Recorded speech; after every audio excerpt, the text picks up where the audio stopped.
तर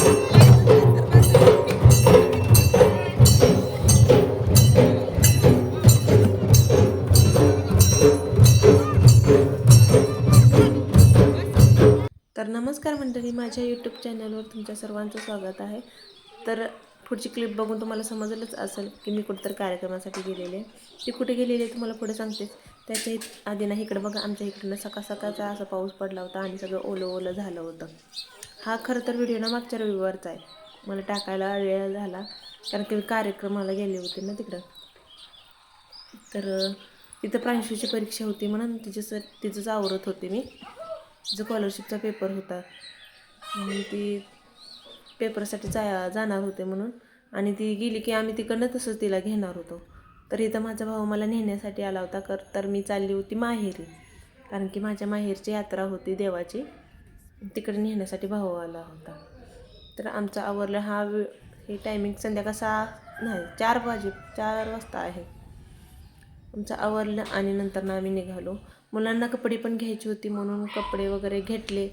ते काय मी शूट घेतलेलं नाही कारण की खूप गडबड झाली होती आणि इतकी भूक लागली होती ना सगळ्यांना, म्हणून इथं भावानं वडापाव समोसे असे आणले होते आणि आम्ही गाडीत बसूनच खाल्ले असे. आणि आम्ही प्रांशूला तिकडूनच तसं घेतलं होतं, परीक्षेवरच्या तिकडूनच. तिचा पेपर झाला की आम्ही त्या टायमिंगला तिथं गेलो आणि तिला तिकडूनच तसं घेऊन आलो. आणि आम्ही कुठं निघालो, ट्रेन आली नाही असंच झाले का बघा. आम्ही निघालो की प्रत्येक वेळेस आम्हाला थांबावंच लागतं. तर यासाठी या ट्रेनला टाटा बाय बाय केलं आणि आम्ही चाललो आमच्या प्रवासासाठी पुढच्या. तर इथं होती आमच्या बिरोबाची म्हणजे माझ्या माहेरच्या देवाची यात्रा. आम्हाला घरी पोचोस्तोवरच इतका वेळ झाला ना, म्हणून आम्ही ना डायरेक्ट देवाकडेच गेलो, कारण की घरचे सगळेच देवाकडे गेले होते. बघा, बघू शकताय तुम्ही. इथं सगळेजण येऊन बसले होते. प्रांशूला शाळेच्या ड्रेसवरच आणलं होतं, पण तिच्याकडे सगळेजण बघत होते. प्रांशूला पण कसं तरी वाटत होतं आपणच वेगळं काहीतरी. तर इथं पुढे सगळे म्हणजे भावांच्या बायका, भावजा हे बसल्या होत्या. त्यांचा व्हिडिओ घेत होती म्हणून त्या हसत होत्या. तर आईने विसरी घासले म्हणून आई तोंड लपवत होती. तर इथं ढोले बोलवले होते देवाच्या कार्यक्रमासाठी. एकदम छान ढोल वाजवत होते आणि त्यांच्यामुळे ना रंग आला होता छान कार्यक्रमाला. हे कार्यक्रम चालू व्हायच्या आधीच चालू आहे. हळूहळू वाजवत होते ढोल. इकडं आम्ही सगळेजण वाट बघत होतो. तिथं पालखी तयार करायला चालली होती देवाची. नंतर ना घोडा पण आला होता देवाचा. ह्या घोड्याची गंमत सांगू का? हे घोडा देवासाठी आला होता आणि बाकीचे मुलं सगळ्यांना त्या घोड्यावरतीच बसायचं होतं. त्यात आपला तस्मै पहिला. त्याला तर घोडा इतका आवडतो, तर तो तर रडतच होता घोड्यावर बसण्यासाठी. पण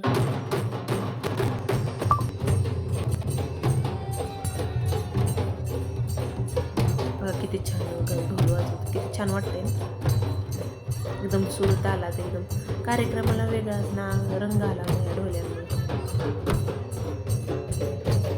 आमच्या इकडे अशी प्रथा असते कार्यक्रम म्हणजे ना आदल्या दिवशी ना देवळाला घालवण्यासाठी ना आम्ही त्या सगळीजण एकत्र गोळा होते. ते आंबील वगैरे करून घेऊन येते. ते इथं सगळेजण ना ते देवाला नैवेद्य दाखवून सगळीजण आंबील पेतात आणि देवळाकडं सोडायला जातात. तर इथं तस्म्याला घोड्यावर बसायचं होतं, पण तो देवासाठी घोडा आणला होता ना, म्हणून ते म्हणतो तर फक्त हात लाव, घोड्यावर कोणी बसायचं नाही, देवाचा घोडा आहे म्हणून. तर इथं बाबा द्यायचे घेऊन बसवण्यासाठी गेलं. तर इकडं पालखी निघाली बघा. आणि आमच्या इकडे ना पालखी निघाली की ना खाली मुलं झोपतात, त्याच्यावरून पालखी जाते. काहीतरी दान झोपलेलं आहे.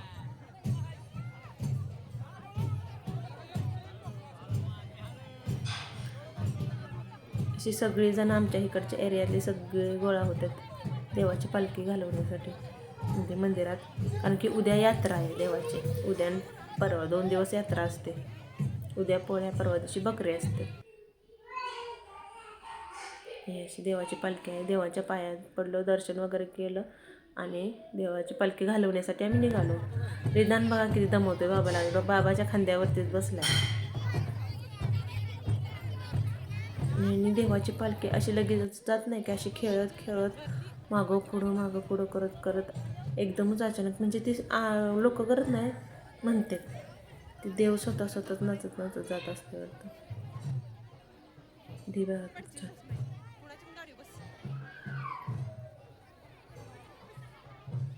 बघू शकता किती अंधार पडला बघा आम्हाला, कारण किती यायला 5:30-6 वाजले असतील आम्हाला. घरी जायला तर किती वेळ झाला माहिती आहे का, 8 वाजून गेले असतील, 8-8:30 वाजले असतील आम्हाला घरी जायलाच.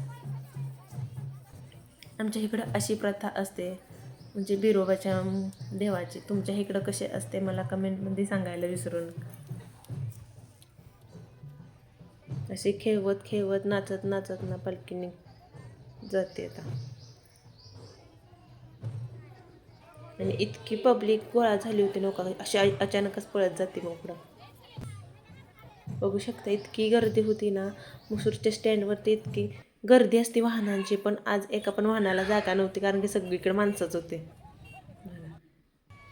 आणि आपले आमदार घोरपडे साहेब आहेत ना, ते पण आले होते.